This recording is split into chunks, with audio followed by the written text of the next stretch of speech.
Welcome to A Light for Justice. I am David Crawford, the University Archivist for Creighton University, and this video is an alternative to an in-person series planned in partnership with the Schlegel Center for Service and Justice for this Lenten season.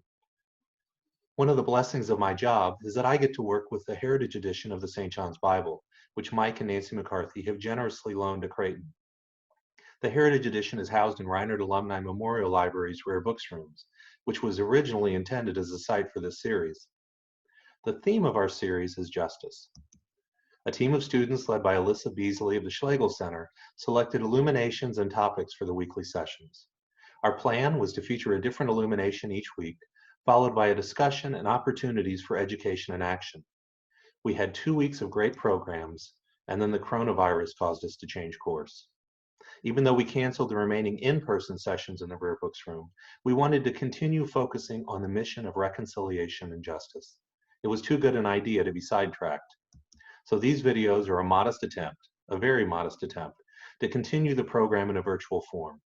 This first video will quickly show the illuminations from the completed first 2 weeks of Lent.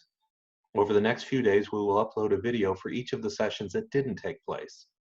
I will concentrate on the sacred artwork that was selected, with a recognition that Alyssa and the folks from the Schlegel Center are much better suited to address the need for justice in the world today. I encourage you to pause this and the following videos so you can spend time looking at the illuminations.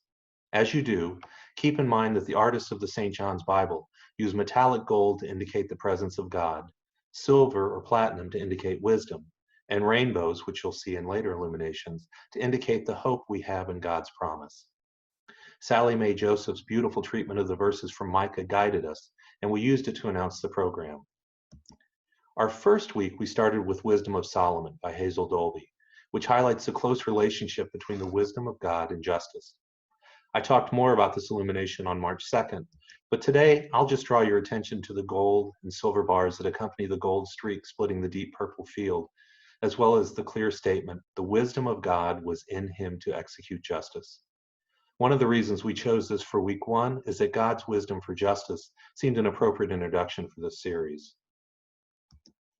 On March 9th, the topic was migration, and the illumination was Ruth and Naomi by Suzanne Moore. The wonderful story of these two women, Naomi, a Jewish woman widowed in Moab, and her daughter-in-law Ruth, also a widow, who returned to Naomi's ancestral home, touches several themes of migration. Poor and vulnerable individuals traveling to a new home where insecurities, food and otherwise, are part of daily life. For a great talk on Ruth and Naomi, you should see Susan Natz's video in our Lighting the Word series. We will have more videos uploaded soon, and I promise they'll be shorter than this one. Thanks for watching.